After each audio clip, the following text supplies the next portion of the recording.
आप सभी के लिए एक नई वैकेंसी का अनाउंसमेंट किया गया। इसमें सबसे अच्छी बात यह कि आप किसी भी राज्य से हो, आप इस फॉर्म को आराम से भर सकते हैं, कोई दिक्कत नहीं है। तो इस फॉर्म को भरने के लिए जो शैक्षणिक योग्यता चाहिए, कब तक आप ये फॉर्म भर सकते हैं, और साथ में सारी चीजें हम डिटेल में डिस्कस करेंगे। देखिए, सबसे पहले आपकी एप्लीकेशन फॉर्म भरने की डेट देख लेते हैं। ऑनलाइन आवेदन या शुल्क जमा करना प्रारंभ होने की तिथि है 24 अप्रैल 2024, यानी 24 अप्रैल 2024 से आप ये फॉर्म भर पाएंगे।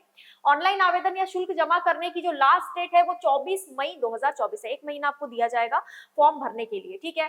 शुल्क समायोजन और आवेदन में संशोधन की जो अंतिम तिथि है, यानी फॉर्म भरने में जो करेक्शन होगा, मान लीजिए फॉर्म भर दिया आपने, कुछ गलती कर दी उसमें, ठीक है, तो करेक्शन कर सकते हैं। 31 मई 2024 तक का आपको समय दिया जा रहा है। ये जो वैकेंसी है किस लिए निकाली गई है, कौन से पद के लिए निकाली गई है, वो हम यहाँ पर देख लेते हैं। उत्तर प्रदेश अधीनस्थ सेवा चयन आयोग लखनऊ के विज्ञापन संख्या सचिव श्रेणी 3 ग्रेड 2 मुख्य परीक्षा के अंतर्गत राज्य कृषि उत्पादन मंडी परिषद उत्तर प्रदेश के नियंत्रणाधीन सचिव श्रेणी 3 ग्रेड 2 के 134 पदों पर यह वैकेंसी निकाली गई है। यहां पर एक पॉइंट आपको दिख रहा होगा, मुख्य परीक्षा। मुख्य परीक्षा लिखा हुआ है, तो किस तरीके से डायरेक्टली आपको मुख्य परीक्षा देने का मौका मिल रहा है वो भी आपको समझना पड़ेगा। देखो यहाँ पर लिखा है, सचिव श्रेणी 3 ग्रेड 2 मुख्य परीक्षा हेतु अभ्यर्थियों को जो शॉर्टलिस्ट किया जाएगा, उनको कैसे शॉर्टलिस्ट किया जाएगा, उनको प्रिलिमिनरी एलिजिबिलिटी टेस्ट यानी पीटी 2023 के जो स्कोर आए हैं उनके आधार पर, पीटी 2023 अगर आपने दिया होगा तो स्कोर जो भी आपका उसमें था उसके हिसाब से आपको शॉर्टलिस्ट कर लिया जाएगा इस मुख्य परीक्षा के लिए, ठीक है। इस परीक्षा में प्रतिभाग के लिए केवल वही अभ्यर्थी ऑनलाइन आवेदन करेंगे जिन्होंने पीटी 2023 दिया था। जिन्होंने पीटी नहीं दिया था वो यहाँ पर आवेदन नहीं कर पाएंगे। प्रारंभिक अर्हता परीक्षा में वास्तविक यानी एब्सोल्यूट स्कोर अथवा नॉर्मलाइज्ड स्कोर में 0 या उससे कम या फिर नेगेटिव मार्क अगर आपका आया है तो वो मुख्य परीक्षा के लिए शॉर्टलिस्ट नहीं किए जाएंगे। यानी कि यहाँ पर मार्क्स को लेकर भी थोड़ा सा बताया गया है। लेकिन यह है कि जब तक आयोग स्तर से जांच के अधीन अंडर इन्वेस्टिगेशन यूआई, ये आपके लिए उतना काम का नहीं है, एक बार फिर भी पढ़ लेना अगर जरूरत लगे तो। ऑनलाइन आवेदन करने वाले अभ्यर्थियों के लिए आवश्यक सूचना क्या है, देखो फॉर्म की जो फीस है वो बहुत ही कम है, वो मैं आगे बताऊंगी, है ना। आवेदन करने हेतु ऑनलाइन एप्लीकेशन सिस्टम लागू है। अन्य किसी भी माध्यम से प्रेषित आवेदन स्वीकार नहीं किया जाएगा। सिर्फ आप ऑनलाइन आवेदन कर सकते हैं, आप ऑफलाइन आवेदन नहीं कर सकते हैं। ऑनलाइन आवेदन करने के लिए जो वेबसाइट है वो आपको दिया गया upSSC.gov.in, ठीक है। आवेदन की प्रक्रिया आपको दी गई है, इसमें आपको जाना है इस वेबसाइट पर। उसके बाद होम पेज पर लाइव एडवर्टाइजमेंट सेगमेंट के अंतर्गत आपको सारी चीजें मिल जाएंगी। अब यहाँ पर बाकी सारी चीजें हम देख लेते हैं। आवेदन प्रक्रिया संबंधी निर्देश दिए गए हैं, ठीक है, व्यक्तिगत विवरण के साथ।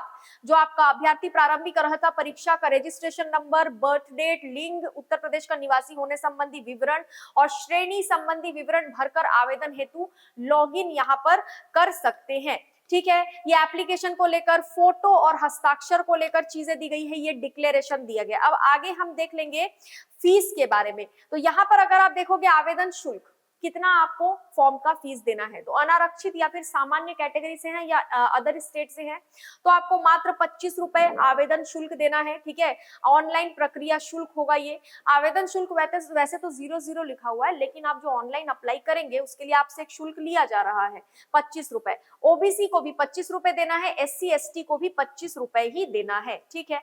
मुख्य परीक्षा हेतु शुल्क का भुगतान केवल मुख्य परीक्षा हेतु शॉर्टलिस्ट किए गए अभ्यर्थियों द्वारा ही अलग से किया जाना होगा। मुख्य परीक्षा हेतु शॉर्टलिस्ट किए गए अभ्यर्थियों द्वारा मुख्य परीक्षा हेतु परीक्षा शुल्क का भुगतान मुख्य परीक्षा का प्रवेश पत्र डाउनलोड करने से पहले ही किया जाएगा। फॉर्म का प्रिंट आउट आपको लेना पड़ेगा। आवेदन पत्र में संशोधन के बारे में यहाँ पर दिया हुआ है, एक बार इस नोटिफिकेशन को आप खुद भी पढ़ सकते हैं डाउनलोड करके, ठीक है। जो जो चीजें हमारे लिए इंपॉर्टेंट है हम सिर्फ वही चीजें पढ़ेंगे। पदों का विवरण, उत्तर प्रदेश शासन कार्मिक अनुभाग 3 के शासनादेश संख्या के अनुपालन में उत्तर प्रदेश अधीनस्थ सेवा चयन आयोग को प्रेषित उपलब्ध कराए जाने वाले अधियाचनों में रिक्तियों की गणना एवं आरक्षण की पूर्ति की जिम्मेदारी पूर्णतः संबंधित विभाग की होगी। यहाँ पर आप देखो विभाग का नाम, जिस विभाग की होगी उस विभाग का नाम देखो, राज्य कृषि उत्पादन मंडी परिषद उत्तर प्रदेश, ठीक है।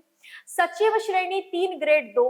अब यहाँ पर आप सैलरी देखोगे, मिनिमम सैलरी 9300 से लेकर मैक्सिमम जाएगा 34,800 रुपए तक, ठीक है। अलग अलग श्रेणीवार जो है वो पोस्ट दिया गया है, टोटल 134 पोस्ट है। और ये जो वैकेंसी है ये किस तरह की है, पार्ट टाइम है या परमानेंट है, तो ये स्थायी है, ठीक है। परमानेंट रहेगा आपका, परमानेंट गवर्नमेंट जॉब रहेगी, कोई दिक्कत यहाँ पर नहीं है। अब यहाँ पर आप देखोगे क्षैतिज आरक्षण दिया हुआ, दिव्यांगता की श्रेणी के बारे में दिया हुआ है, आरक्षण संबंधी प्रावधान कुछ दिए गए हैं, ठीक है, इसको भी आप एक बार पढ़ लेना, है ना, अलग अलग कैटेगरीज के बारे में दिया हुआ है। अब हम बात करते हैं शैक्षणिक अर्हता की, यानी कि एजुकेशनल क्वालिफिकेशन की। तो यहाँ पर देखो अनिवार्य अर्हता क्या क्या है, यानी जो होना ही चाहिए, उत्तर प्रदेश कृषि उत्पादन मंडी समिति सेवा विनियमावली के विनियम 7 के अनुसार सेवा में सचिव श्रेणी 3 ग्रेड 2 के पद पर जो सीधी भर्ती के लिए अभ्यर्थी के पास क्या क्या होना चाहिए, मान्यता प्राप्त यूनिवर्सिटी से कृषि विपणन, विज्ञान, वाणिज्य, अर्थशास्त्र या कृषि अर्थशास्त्र में स्नातक उपाधि होनी चाहिए। तो यानी कि आपने जो ग्रेजुएशन किया होगा या कोई भी डिग्री आपके पास होगी तो उसको अच्छे से देख लेना, इनमें से कोई एक डिग्री आपके पास होनी चाहिए। अधिमान्य अर्हता क्या है, तो इसमें अन्य बातों के समान होने पर सीधी भर्ती के मामले में किसी मान्यता प्राप्त विश्वविद्यालय से कृषि अर्थशास्त्र या कृषि विपणन में स्नातकोत्तर उपाधि अथवा यहाँ पर AICTE द्वारा मान्यता प्राप्त संस्थान से MBA एग्री बिजनेस मैनेजमेंट में या फिर समकक्ष उपाधि रखने वाले अभ्यर्थियों को अधिमान दिया जाएगा। एज लिमिट की बात करें तो 21 से 40 वर्ष, 21 साल से लेकर 40 साल के बीच में अगर आपकी उम्र है तो आप ये फॉर्म भर पाएंगे। अनुसूचित जाति, जनजाति और ऐसी अन्य श्रेणी के जो सरकार द्वारा समय समय पर अधिसूचित की जाए अभ्यर्थी की दशा में उच्चतर आयु सीमा उतने वर्ष अधिक होगी जितनी विनिर्दिष्ट की जाएगी, ठीक है। चयन का आधार वो तो हमने डिस्कस कर ही लिया था किस तरीके से होगा। लिखित परीक्षा हेतु योजना और पाठ्यक्रम भी दिया गया है यहाँ पर, ठीक है।